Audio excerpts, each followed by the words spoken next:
Wahyu, berkat Mbak Wahyu ya, ini juga Mbak Vita dikasih tahu tentang ini egul ya. Jadi tak kasihkan ke keluarga saya, terutama emak saya yang sudah tua dan sakit-sakit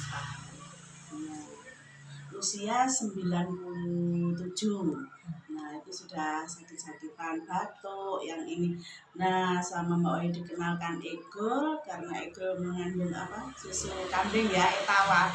Nah alhamdulillah tak minum setiap pagi sebelum makan dan malam mau tidur. Alhamdulillah sekarang batuknya sudah menghilang, terus kesehatannya alhamdulillah pulih, sehat kembali sekarang.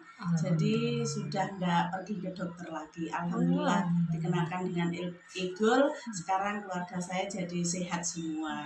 Alhamdulillah. Oke, makanya bareng lagi ya Bu ya. Iya. Barengnya luar biasa ini.